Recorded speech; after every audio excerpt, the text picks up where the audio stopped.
I look at the state of our government and a lot of our fellow citizens in America, and I wonder, what the hell happened to y'all? How do you end up like this? How you end up devoting yourself to a former reality show star like he's the second coming of Christ? What happened to make you more committed to Trump than to the country, the Constitution, and even your own church? Then it hit me out of nowhere, like a ton of bricks. It's Obama's fault.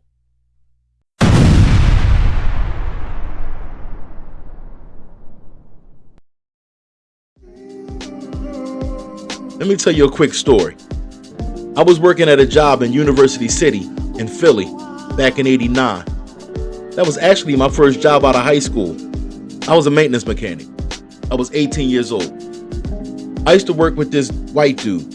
He might have been in his mid-30s, but he was cool. That was my man, Mark. Actually, he was the only white dude on a team of like 5, but he was mad cool. One day, we got to talking about politics in the shop, and Mark said something along the lines that America's not ready for a black president. I remember being surprised to hear him say something like that, and then I felt offended. He was still cool after that, but I looked at him a little different. It took me 35 years and to actually experience a black president to understand what he was saying. When I was younger, I remember Jesse Jackson ran for president, and he made a lot of noise when he was campaigning, and it was fun to see. It was fun to cheer for him. Run, Jesse, run. But he didn't even come close to the White House. We didn't even have black quarterbacks when I was a little kid. And I ain't talking about the 1950s. They said the quarterback is a thinking man's position, and the black man is more suited for the physical part of football. Yeah, and we talking about the 1980s. So there was no way in my head that I could even think about us having a black president, not in our lifetime. Then Obama came out of nowhere and made that a reality. It was like, one year you never heard of the man, the next he's running for president, and damn if he didn't take it. It almost didn't feel real. Like, policy aside, the historical impact of Obama getting in office, it shattered all my expectations. I don't know about you. And like I said, he went from virtually unknown to leader of the free world in a matter of months, it felt like. Now, from my perspective as a black man, I'm like, okay, let's give this a try. Let's give it a chance. White man done held the seat of president forever, so maybe it's time for a change. Most black people I saw welcomed the change. A whole lot of white people welcomed the change. And there was a lot of change happening.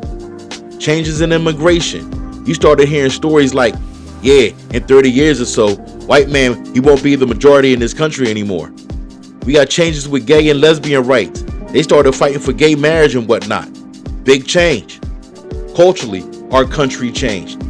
Hip-hop dominates the music charts in America now. It ain't about country or rock music anymore. Big changes. A lot of us Americans, we welcome the change. We rolled with it. Some of it was a little weird, took a little getting used to, but for the most part, we accepted the changes that we seen happening in this country. However, to some people, it was too much change, too fast. For these people, America is still supposed to be baseball, mom's apple pie, white picket fences, like a Norman Rockwell painting. To them, America is still supposed to be majority white. To them, America is supposed to be girl next door, not Adam and Steve getting married. It's supposed to be Lawrence Welk, not Soul Train.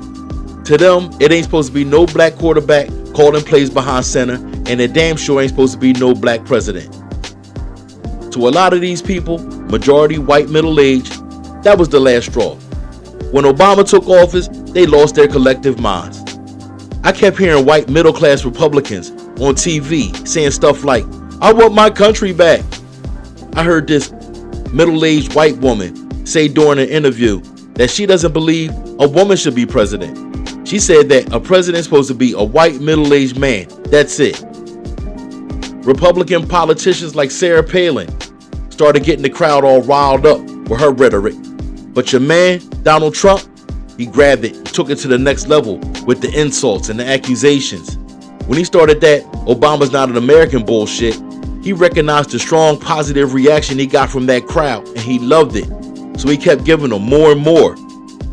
Meanwhile, the whole time Obama was president, The man couldn't do nothing right according to the Republicans and their voters, even though he got 2 terms as president.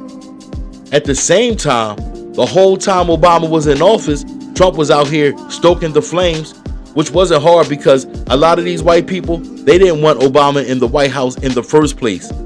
The smallest excuse to hate the man was not wasted on them. I heard them saying stuff like, "You gotta burn the sheets when that monkey leaves the White House." Like they hated him just for being black. When it came time for Trump to run for president, and he started all that "Make America Great Again" bullshit, his crowd really took that phrase literally. Trump took advantage of their rage for Obama, and he just kept feeding them and feeding them until you got the MAGA crowd that you got today. So see, it was Obama's fault. We got hit with the political backlash of his presidency. After record numbers of blacks came out and voted for Obama, record numbers of whites came out not only to vote for Trump, but to devote their lives to that man that was going to make America white again. Because that's what I hear when I hear "Make America Great Again," "Make America White Again." That's why you got to recognize race when you talk about how MAGA was created. A lot of racial aspects went into how it was built. That's why I say all Trump supporters aren't racist, but all racists are Trump supporters.